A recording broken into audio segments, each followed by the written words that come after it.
اللہ تعالیٰ فرماتے ہیں سورہ بقرہ میں دعا مانگنا اور پھر اس دعاؤں کا جواب فوراً سے نہ آنا بھی آزمائش کا حصہ ہے۔ جب آپ طویل عرص تک ایک ہی دعا دہراتے ہیں لیکن اس دعاؤں کا جواب کوئی نام و نشانی نظر نہیں آتا ہے تو یہ بھی ایک امتحان ہے، آپ کے صبر کا امتحان، آپ کے توکل کا امتحان، اور جو اس امتحان میں صبر اور یقین سے کام لیتا ہے اس کی دعائیں قبولیت کے درجے تک پہنچ جاتی ہے اور اس سے وہ کچھ عطا کر دیا جاتا ہے جو وہ سوچ بھی نہیں سکتے ہیں، اور صبر کرنے والے کو خوشخبری دی جاتی ہے۔ زندگی میں کچھ لمحات، کچھ مقامات ایسے بھی آتے ہیں جہاں ہم گناہ کرتے کرتے تھک جاتے ہیں اور پھر وہاں پہنچ کر ہم سوچتے ہیں کہ اب تو اللہ ہمیں معاف نہیں کرے گا۔ صرف اتنا ہی نہیں، ہمیں تو لگتا ہے کہ اب تو ہم اس قابل ہی نہیں رہے کہ اللہ سے معافی کی اپیل کر سکے۔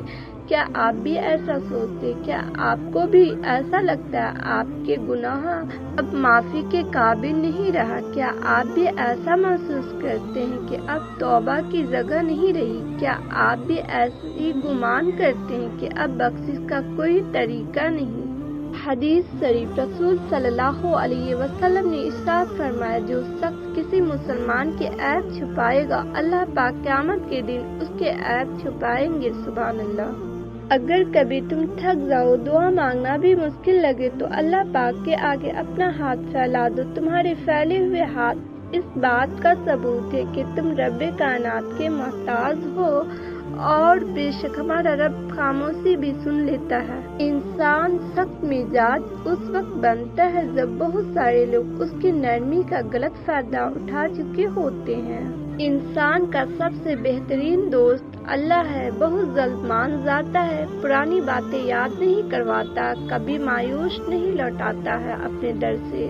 کن فیکن کے نام سے ایک سے ساری بات اسی نقطہ پر آ کر رک جاتی ہے۔ اللہ جب کہتا ہو جا تو واپس ہو جاتا ہے۔ اللہ سے محبت کرو، وہ آزمائش تو دیتا ہے مگر کبھی آزمائش میں تنہا نہیں چھوڑتا۔ رسول صلی اللہ علیہ وسلم نے فرمایا، اللہ کی قسم اگر تیرے ذریعے ایک آدمی کو بھی ہدایت مل جائے تو وہ تیرے لیے شرک اونٹ سے بہتر ہے۔ بچوں کو دینی تعلیم لازمی دی، کیونکہ اگر ایک ماں دیندار ہوگی تو دین نسلوں تک پہنچ جائے گا۔ نماز سے نہ کہو مجھے کام کرنا ہے، بلکہ کام سے کہو مجھے نماز پڑھنی ہے۔ شک ایسی بیماری ہے جو انسان کا سکون ختم کر دیتی ہے۔ توڑنے والے ہزار بیٹھے ہیں مگر جوڑنے والی ذات بس اللہ جل کی ہے۔ وہ اللہ جو رات کو دین بنانے پر قادر ہے، وہ تیری تکلیف کو بھی آسانی میں بدل سکتا ہے۔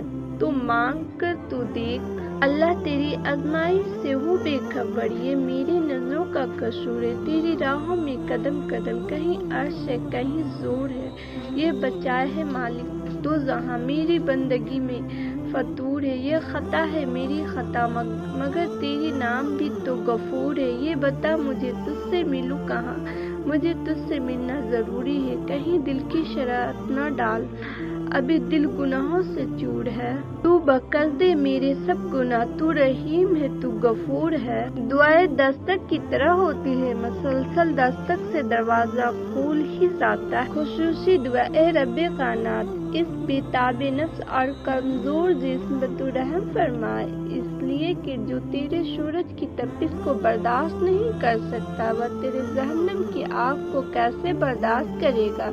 جو تیرے بادلوں کو گرجنے سے کانپ اٹھتا ہے وہ تیری غضب کی آواز کو کیسے سن سکتا ہے؟ جیسے تیری رحمت اور پیار کی عادت ہے وہ تیری ناراضگی کا سامنا کیسے کرے گا؟ یا الہی ہمارے حال پر رحم فرما اور کرم فرما اور ہم سب کو معاف فرما اور ہم سب سے راضی ہو جا، آمین ثم آمین۔ اسلامک ویڈیو دیکھنے کے لیے میرے چینل کو سبسکرائب کریں۔ Thank you for watching.